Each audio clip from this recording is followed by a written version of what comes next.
Hey, what's up guys? Will Hines with High Tech Studios here for another video tutorial. Today we're going to be overclocking graphics cards. Now, the great thing about this tutorial is that it will work with AMD or Nvidia cards, and it does not matter what brand you have. Let's go.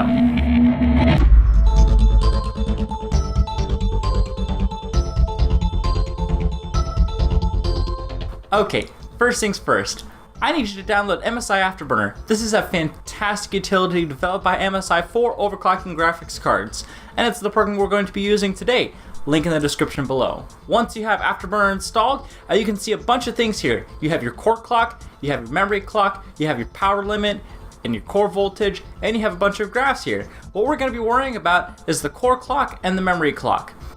The core clock is what controls the clock speed of your GPU. Your GPU is what actually renders out your games.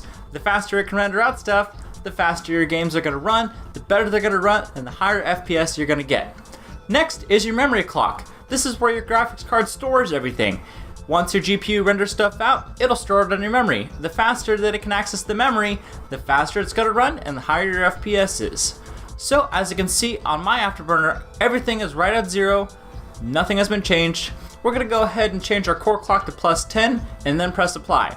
Make sure you press apply or else your graphics card won't overclock itself. Once it's overclocked, you'll see a K on the top left corner of your screen. That is going to start what's called Combustor. Combustor is MSI stress test utility. If you click it, it's going to bring up a window and you're going to have a nice little furry donut for you to watch. It's going to do a few things here. One, it's going to max out your GPU. Okay, this is a stability test. What you need to do is you need to be able to successfully run this test and not crash. Then you have a good overclock. The next thing this is going to do, it's going to bring up your GPU to the hottest temperature that it can. Now, as you can see, mine is sitting around somewhere in the 70s, which is perfectly okay. I can push my graphics card even more without having to worry about any temperature problems. You can actually go up to about 85 degrees.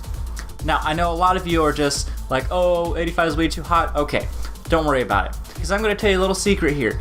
Your GPU can actually take up to about 100 degrees Celsius without instantly damaging your stuff.